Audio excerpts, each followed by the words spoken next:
Blood doesn't smell like death. Not at first. It smells like a handful of old pennies. It smells like copper and iron in salt. You know this because you used to study it. You were 3 semesters away from a degree in forensic science at the State University. You knew how to map blood spatter cast-off patterns, arterial spurts, high-velocity impact drops. You knew how luminol reacts with the iron in hemoglobin to glow a harsh, radioactive blue in the dark. You were going to be the guy who walked into a crime scene and told the police exactly how the monster did it. Now, you're the guy the monsters call to make sure the police never find out. It started 2 years ago. Your younger sister, Maya, was diagnosed with late-stage renal failure. The American healthcare system is a machine that runs on money, and your family didn't have any. The copays were $3,000 a month.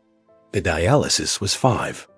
The eviction notices started piling up on the kitchen counter like junk mail. You dropped out. You took a job as an industrial cleaner, working graveyard shifts, scrubbing out meatpacking plants and chemical spills.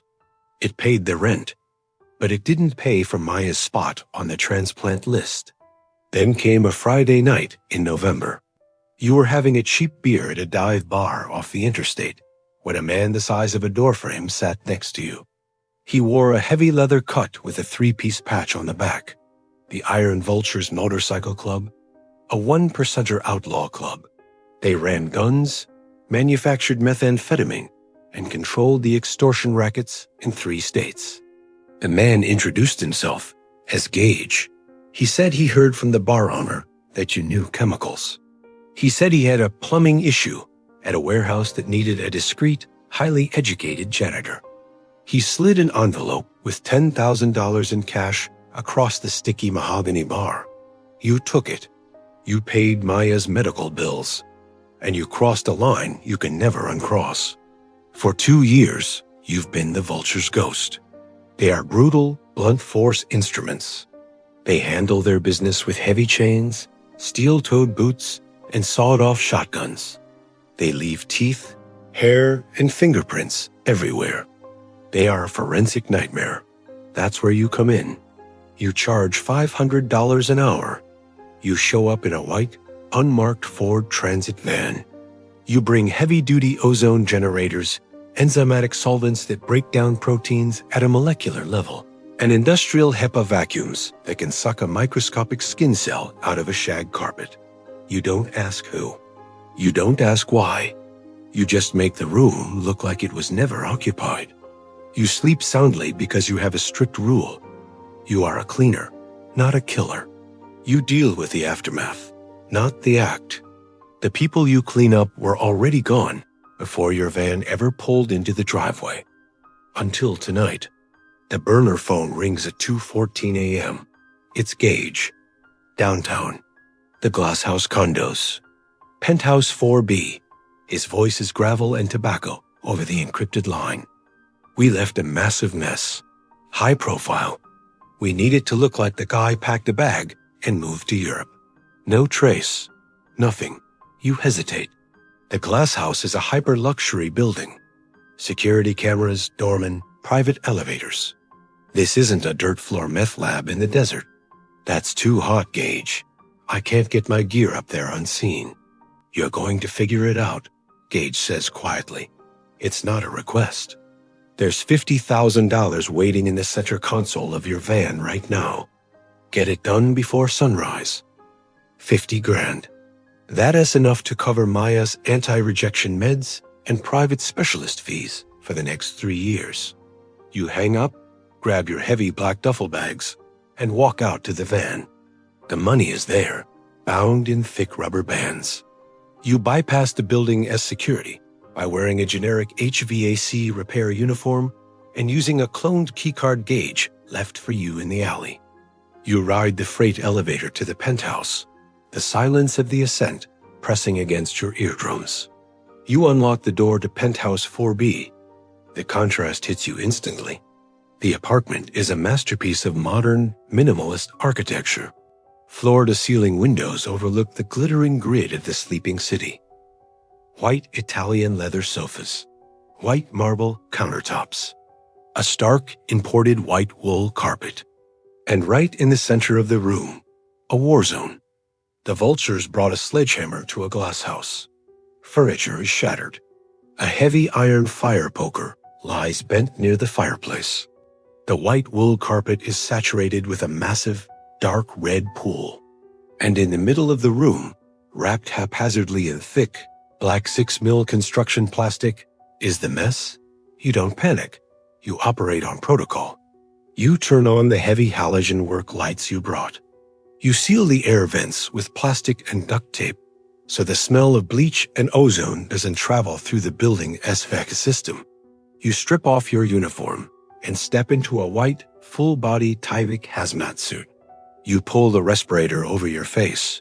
You start with the perimeter. You use a specialized enzyme spray on the walls to break down the microscopic cast-off droplets of blood. You wipe it away with microfiber cloths, bagging each cloth in a biohazard sack. You are methodical. You are a machine. At 3:30 a.m., you finally approach the center of the room. You need to prep the body for transport. The vultures usually expect you to dissolve the remains. You use a highly corrosive mixture of sodium hydroxide, lye, and heat. It turns biological matter into a dark, easily disposable liquid that you siphon into 55-gallon blue industrial barrels. You roll your empty blue barrel next to the plastic-wrapped bundle. You pull a heavy utility knife from your belt. You slit the thick black tape binding the plastic to assess the weight and begin the chemical application. You pull back the heavy plastic, and the plastic pulls back. You freeze. Your hand hovers in the air. You stare down. Inside the plastic is a young man, maybe 25 years old. He's wearing a ruined designer suit. His face is a swollen mask of purple and blue. The vultures beat him to an inch of his life. But it's only an inch. You see the slow, agonizing rise and fall of his chest. You hear a wet, ragged wheeze as his lungs fight to pull oxygen through the plastic. He is alive. Your heart hammers against your ribs like a trapped bird. You drop the knife.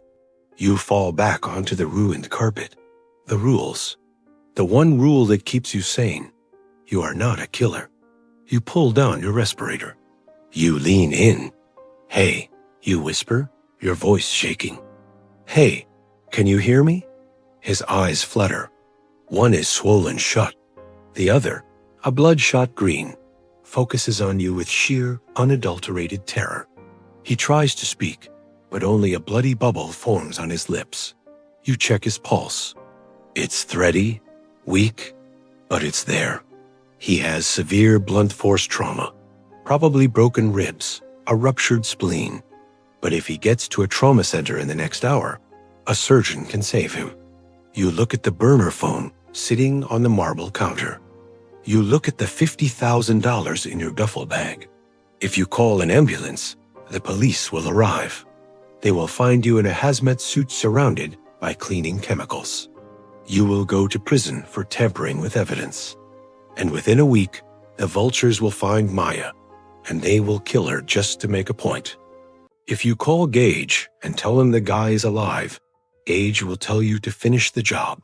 If you refuse, Gage will send men to the penthouse to kill you both. If you do your job, if you pour the sodium hydroxide over him right now, you get $50,000. You save your sister. You just have to drown a living, breathing human being in boiling acid. You close your eyes. You picture Maya's face. You picture the dialysis machine humming. You think about the unfairness of it all. You reach for the heavy plastic jug of chemicals. You unscrew the red cap. The acrid smell of lye burns your nostrils. You stand over the boy. He looks up at you. He doesn't struggle. He just cries. A single clean tear cuts through the blood on his cheek. You tilt the jug, and then you slam it down on the floor. Damn it, you breathe. Damn it all to hell. You cannot do it. You are a criminal. You are an accomplice, but you will not be a murderer. You have 30 minutes before the sun comes up. You have to clean a crime scene, smuggle a living man out of a high-security building, and convince the most dangerous biker club in the state that he is a puddle of liquid inside a plastic drum. You go to work. Fast. Faster than you have ever moved in your life. You run to your medical kit. You pull a syringe of epinephrine and inject it into the boy's thigh to keep his heart beating. You wrap a pressure bandage tightly around his torso to stabilize his ribs. You use medical gauze and superglue to seal the worst of his lacerations. Listen to me, you whisper fiercely into his ear. I am going to put you in a barrel. It is going to be dark. It is going to be tight. If you make a single sound, we both die horribly. Do you understand? He gives a tiny, microscopic nod. You lift him. He groans in agony, but you force him into the 55-gallon blue drum.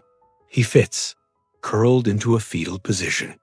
You take a power drill from your bag and quickly drill 3 tiny air holes near the top rim, disguised in the dark blue plastic.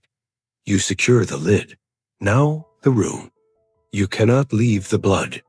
If the vultures send someone to check the apartment, it needs to look pristine. But you also need the barrel to weigh around 180 pounds, the exact weight of a dissolved human, and the chemical slurry.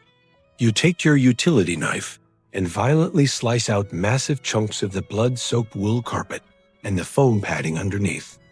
You throw the heavy, saturated carpets into the barrel with the boy, packing them around him. It adds weight. It dampens sound. It removes the evidence. You pour the heavy enzyme solvents over the bare wooden subfloor. You scrub until your shoulders scream. You use the HEPA vacuum to suck up the moisture. You spray the room with a heavy layer of chemical masking agents to kill the smell of copper. It is 5:10 a.m. The sky outside the floor-to-ceiling windows is turning a bruised, dark purple. You strip off the Tyvek suit. You load the heavy equipment onto your industrial hand truck. And finally, you tilt the heavy blue drum back onto the dolly. It weighs almost 200 pounds. Perfect. You wheel everything to the freight elevator. The descent takes exactly 2 minutes and 14 seconds. You count every single second. The elevator doors open to the underground loading dock. Your white van is parked exactly where you left it.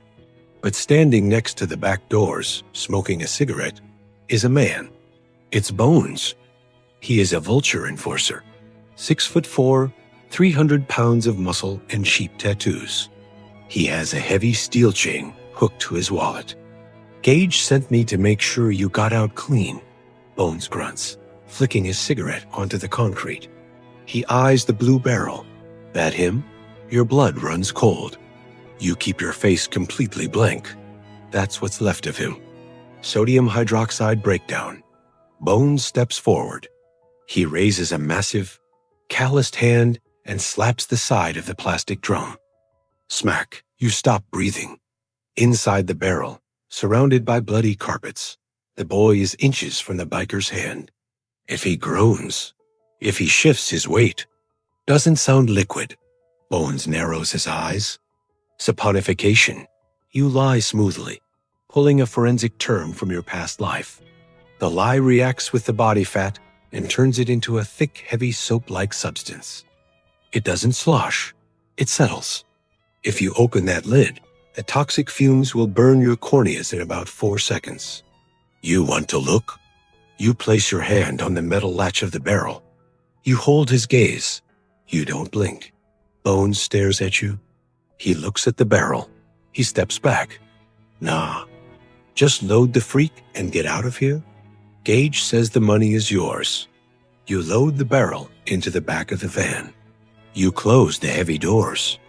You get into the driver's seat, start the engine, and drive up the ramp into the early morning light.